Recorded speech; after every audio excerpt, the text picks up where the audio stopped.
Welcome to the deep dive. Today, we're looking at something pretty interesting. A new property launch trying to do, well, almost two opposite things at once. High-end city living, but also, immediate access to nature. It's a really appealing idea, isn't it? Especially in a city. So for you, we're diving into the Reya. It's a premium freehold condo, part of the big KL East Township by Sime Darby Property. Okay, KL East. Sime Darby, got it. And our mission here is to look at it from two angles, really specific ones for you.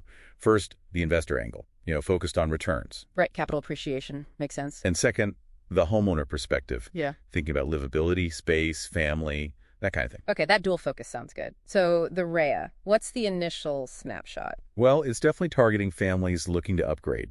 The units are big, starting at 1,350 square feet, going up to over 2,200. Wow, that's quite large for a condo these days. Exactly. And it seems to be hitting the mark. Phase 1 saw an 80% take-up rate. That's strong. 80%. Okay, that signals some real market confidence right off the bat. But, and this is important, completion isn't until July 2029. That's quite a wait. Over 5 years. 5 years. Okay, that immediately brings the developer into sharp focus. You need rock-solid confidence for that kind of timeline. Absolutely. You need to start with the foundation, the developer, and the whole township vision. Sime Darby Property, SDP, they're considered Tier 1, right? What does that actually mean for someone buying now, looking at 2029? It means financial stability, mainly, and a track record. You're signing up for a long haul, so you need to know they can deliver without cutting corners or facing major delays. And their numbers look good. Just reported record 9-month revenue, RM $3.3 billion. That's up 35% year on year. Okay, strong revenue growth. Plus, they have massive unbilled sales like RM 3.7, RM 3.8 billion. That gives them clear sight of income for about 3 years. 3 years of visibility, that's comforting. And low debt. Their net gearing is only 19.5%. They're not stretched thin financially. That really lowers the risk for a project completing way out in 2029. And SDP is known for building whole townships, not just towers, right? Like City of Elmina. Exactly. They build ecosystems. That's their strength. It's not just about the condo itself. And tied to that quality aspect is their ESG focus. The Reya is Green RE Gold certified. Green RE Gold. What does that translate to for the person living there? It means better design, basically. Things like maximizing natural light, better ventilation, maybe solar panels. It helps with utility bills and, frankly, just makes it a nicer place to live. It's part of justifying that premium price. Better living, lower costs, okay? Though, we always say this right. Even with top developers, you still need to do your homework. Due diligence at handover in 2029 is still absolutely essential. There was that one defect case a while back. Right, always check thoroughly. Okay, let's talk about the place itself. KL East. City living, naturally. What makes it an ecosystem? It's about the integration. The value isn't just the building, it's everything around it that you can walk to. Walkability. That's a big plus in KL. What are the key spots? Well, you've got 3 main hubs right there. First, the KL East Mall. It's only 300 meters away. 300 meters? That's practically mixed door. Is it any good? Seems so. It's got Jaya Grocer, food, MBO cinemas, even an ice skating rink. And importantly, it's almost full 98% occupancy. It's clearly working. Okay, mall sorted. What else? Education. The KYS KL East International School is just 700 meters off. Again, walkable. Mall, school, and the naturally part, the green lung. Ah, yes. That's the real standout feature, the 53-acre KL East Park. It's a regenerating secondary rainforest. 53 acres. Wow. And the Reya itself keeps almost half its own land, 47% of its 6.39 acres as forest area. That's pretty special for KL. You can't just build that. True. That's a unique selling point that's hard to beat. Okay, what about getting in and out, connectivity? Right. It's already got direct access to 6 major highways. Yeah. MR2, Duke, Suki, the usual suspects. So road access is good. Yes, but the real story here, especially for investors, is what's coming. The infrastructure play, let me guess. ECRL. Bingo.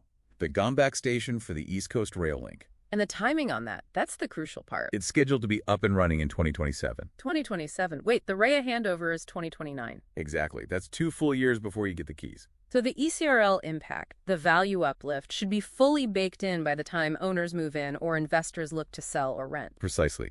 The long wait actually becomes an advantage here. You capture the full benefit of that major infrastructure upgrade. It's quite a strategic timeline for early buyers. That is. Yeah, that's a significant timing advantage. Okay, let's break down the building itself, the Reya specs. Okay, vitals. It's freehold, single tower, 32 stories, 480 units total. The GDV, gross development value, is about RM 475 million. And the starting price, indicative, is from RM 899,000. Okay, just under 900K starting. What does that work out to per square foot? Around RM 666 PSF, give or take. RM 666 PSF, that puts it firmly in the premium category for that area, right? But you said the units are large. Yes, and that's the strategy. They're deliberately avoiding small units. Minimum size is 3,350 square feet. So proper family-sized spaces. Definitely. Which allows for things like proper wet and dry kitchens. Some larger units even have both a master suite and a junior master suite. Practical features for families. And big balconies too, up to 21 feet wide, designed to actually use and enjoy the surroundings. Okay, for an investor looking purely at rental yield, is there a standout unit type? Absolutely. The Type C dual key. It's the biggest at 2,210 square feet. It has a main 4+1 bedroom unit, plus a completely separate studio apartment with its own entrance. Ah, the dual key concept. 2 rental incomes from one property. Exactly. Oh. It optimizes the yield. Or for a homeowner, it's perfect for multi-generational living. Gives everyone their own space. Very flexible. Makes sense. Now, views are always a big deal in high-rises. What are the options here? 2 main directions. You've got the forest view looking northeast towards the Klang Gates Quartz Ridge. That's the really long quartz ridge, right? World's longest. That's the one. An amazing permanent green view.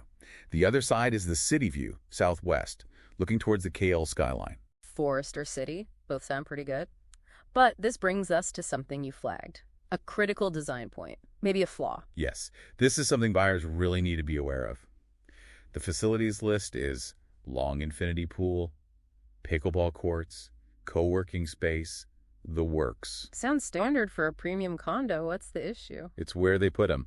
All the common facilities are down on the lower podium levels. Okay, so there's no common rooftop garden, no sky lounge, no shared viewing deck up high. Ah, I see where you're going. Yeah, it means the project's absolute best feature, those incredible panoramic views of the forest ridge or the city, is essentially privatized. So only the people who buy the highest, most expensive units get the really stunning vistas from their own windows or balconies? Exactly. There's no communal space for everyone to enjoy those top-tier views. Yeah. It kind of creates 2 levels of experience within the same building, something to definitely factor in. That's a really important nuance. 666 PSF starting point.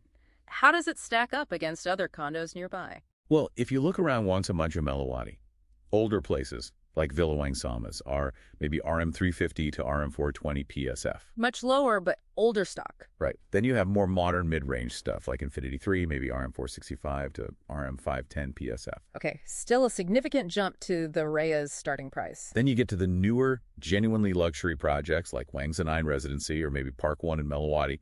Those can go from, say, RM 620 up to over RM 1200 PSF. Wow, quite a range at the top end. So the Reya fits into this interesting spot. It's like affordable luxury, but specifically for large freehold units. It's for someone who wants that space and quality, maybe upgrading from an older place, but doesn't want to pay those absolute peak luxury prices found closer to the city center or in places like Mont Chiara. Precisely. It carves out a niche.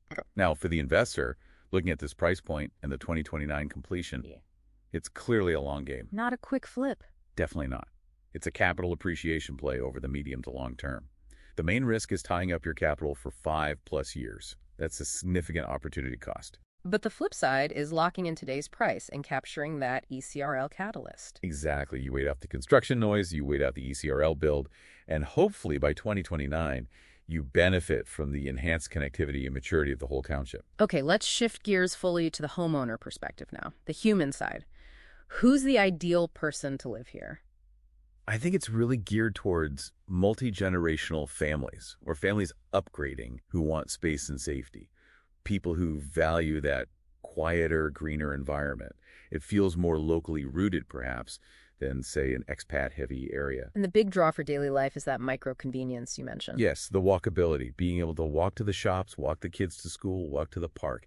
That's a quality of life feature that's actually quite rare and valuable in the Klang Valley. It reduces daily friction. That in-township convenience sounds fantastic, but there's always a but in KL, isn't there? The macro challenge. Traffic, yeah, that's the big one. Specifically the MRR2. The Middle Ring Road 2. During peak hours, it can get severely congested around that area. That's the critical trade-off for anyone commuting daily, especially towards the city center. So even with highways nearby, the main artery can be a bottleneck. It can be. And while the Gombak LRT station isn't far, maybe 2 or 3 kilometers, it's not exactly walkable for most. You'd still likely drive or need a feeder bus. So day-to-day commuting outside the township still heavily relies on the car, and you face potential traffic jams. That's the reality for many routes. So the ideal resident might be someone who works from home, has flexible hours, or maybe works locally. Or someone who just values that immediate environment, the space, the park, the mall so highly that they're willing to accept the potential commute hassle. Exactly. It's a trade-off you need to be comfortable with. If you have a rigid 9 to 5 in the city center, that MRR2 traffic is something you absolutely have to experience firsthand before committing. Right. Okay, we've covered a lot of ground. Let's try to boil it down. A quick scorecard for our two audiences. Investor first. Okay, investor pros, freehold status, big tier 1 developer backing, that ECRL catalyst kicking in before handover, and the strong 80% initial take-up shows demand. Investor cons. The long 5+ year lockup period and opportunity cost. The high starting price, meaning a significant capital outlay, and maybe a niche rental market for such large units. Finding tenants might take more effort than for smaller standard condos. Okay, now for the homeowner pros. The sheer size of the unit, starting at 350 feet, that fantastic walkability, park, mall, school right there, and the feeling of a safe, green, quite affluent community. Homeowner cons. Again, the long 5+ year wait to move in.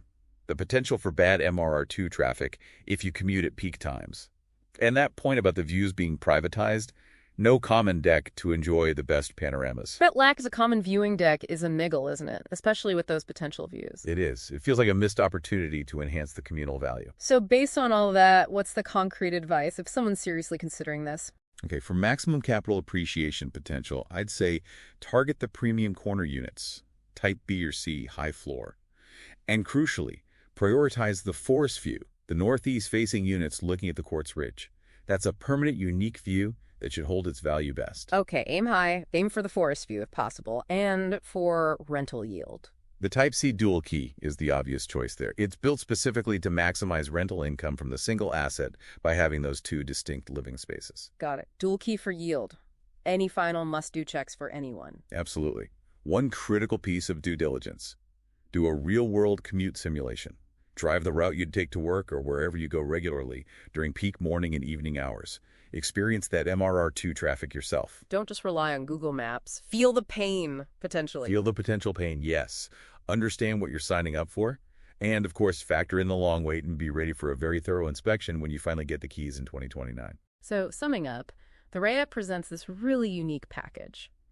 Genuine spaciousness, that amazing nature connection, and walk-to-everything convenience within KL East. But it comes at a premium price and with that commute caveat. Yeah, you've nailed the trade-off. Exceptional value and quality of life in the microenvironment, the township itself. Counterbalanced by potential friction in the macroenvironment, the wider KL commute. Which leads us to the final thought for you, the listener, to chew on. Think about this. You're essentially buying a home today that stands to gain significantly from a major piece of infrastructure, the ECRL, which will be finished years before you even move in. So the question is, if that ECRL does make getting into the city faster and easier come 2027, how much more desirable, how much more valuable will that incredible 53-acre private rainforest next door and all that built-in walkable convenience become? Especially to people actively looking to escape the hustle, even as the city gets better connected. That's really the ultimate test, isn't it? Assessing the long-term premium people will pay for that unique blend of nature and convenience the Reya offers, once the connectivity piece clicks into place. Something to really ponder.